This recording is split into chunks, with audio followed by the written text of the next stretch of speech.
পাঠ করা হচ্ছে নবগ্রহ সূত্রের বঙ্গানুবাদ। নবগ্রহ সূত্রের উপকারিতা।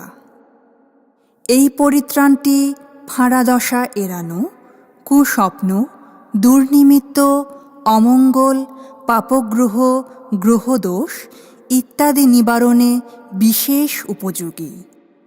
ইহা দ্বারা ৯ ঘর ছক কেটে একটি রক্ষা কবচ তৈরি করা যায়।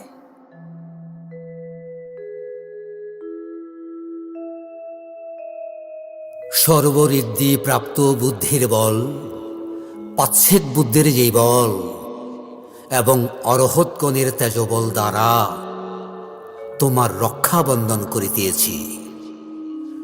সর্বক্ষমতা প্রাপ্ত বুদ্ধির বল, পাচ্ছেক বুদ্ধির যেই বল এবং অরহৎগণের তেজবল দ্বারা তোমার রক্ষা বন্ধন করিতেছি। সর্বজিন বা বুদ্ধ জ্ঞান প্রাপ্ত বল, পাচ্ছেক বুদ্ধির যেই বল এবং অরহৎগণের তেজবল দ্বারা তোমার রক্ষা বন্ধন করিতেছি। সর্বলাভ প্রাপ্ত বুদ্ধির বল, পাচ্ছেক বুদ্ধির যেই বল এবং অরহৎগণের তেজবল দ্বারা তোমার রক্ষা বন্ধন করিতেছি।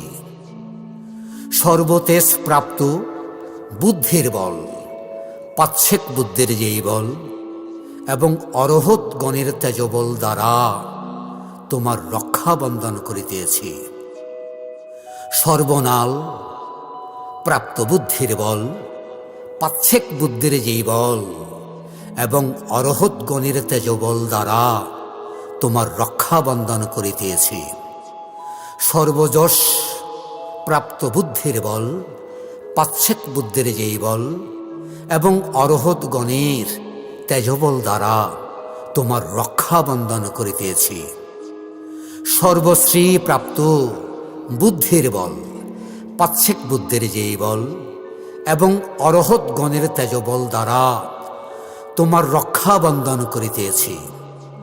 সর্বহেতু প্রাপ্ত বুদ্ধির বল, পাচ্ছেক বুদ্ধির যেই বল এবং অরহৎগণের তেজবল দ্বারা তোমার রক্ষা বন্ধন করিতেছি।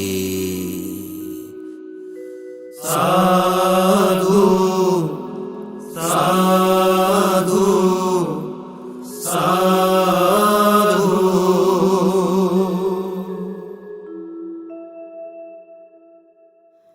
জগতের সকল প্রাণী সুখী হোক।